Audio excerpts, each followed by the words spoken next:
Hello friends, నమస్తే. Welcome back to my channel.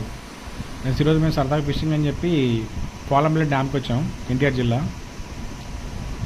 మధ్యాహ్నం 2 గంటలు టయానికి ఫుల్ ముబ్బట్టింది. అసలు దారుణంగా ఉంది పరిస్థితి. చూద్దాం ఈరోజు మా ఫిషింగ్ ఎలా సాగిద్దాం.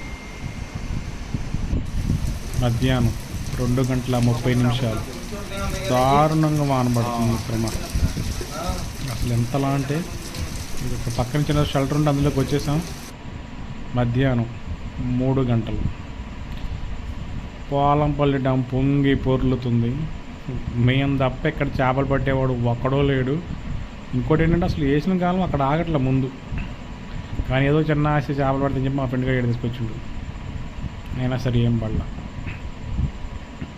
సాయంత్రం 3:30 అదే డ్యామ్ కింద ఉన్న వాగులోకి కాలువ కిందకు వచ్చాం.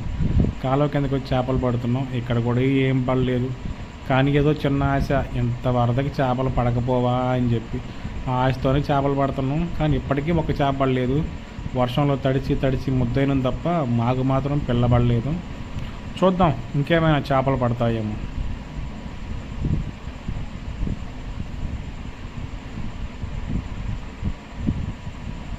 దానితోడు వర్షం కూడా స్టార్ట్ అయింది.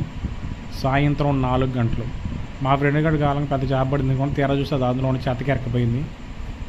ఇక మా వాడి గురించి తెలిసిందేగా, అతి కష్టం మీద ఒక కొర్రమైన పిల్ల పట్టిండు. అసలు కొర్రమైన పిల్ల పడిద్దని అసలు ఎక్స్పెక్ట్ చేయలేదు. అది భలే పడింది. అసలు ఆగట్లేదు చేతిలో. చిన్న కొర్రమైన పిల్ల పడింది వానికి. వాడు చాలా హ్యాపీ. సాయంత్రం 4:30 చాలామంది యూట్యూబర్స్ లొకేషన్ చెప్పట్లేదు కదా. మా ఫ్రెండ్ కూడా లొకేషన్ చెప్పమాకంటాడు. అవి పెద్ద లొకేషన్. మరి ఇక్కడ మనం పెద్ద పెద్ద కొర్రమీన్లు, రవ్వలు, గంటలు పడుతున్నాం కదా. పోలంపల్లి డ్యామ్ కింద వాగు మావా. ఇది వాగు కాదు, కాలువ. ఎవరైనా వచ్చి పట్టుకోండి. ఇక్కడ పెద్ద స్పెషల్ ఏం కాదు మనకి. ఎవరైనా పట్టుకోవచ్చు.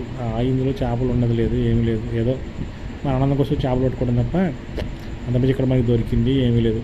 సో అట్లాంటి వీడియోస్ కోసం మన ఛానల్ లైక్ చేయండి, షేర్ చేయండి, సబ్స్క్రైబ్ చేయండి. Thank you. జై హింద్. Bye bye now.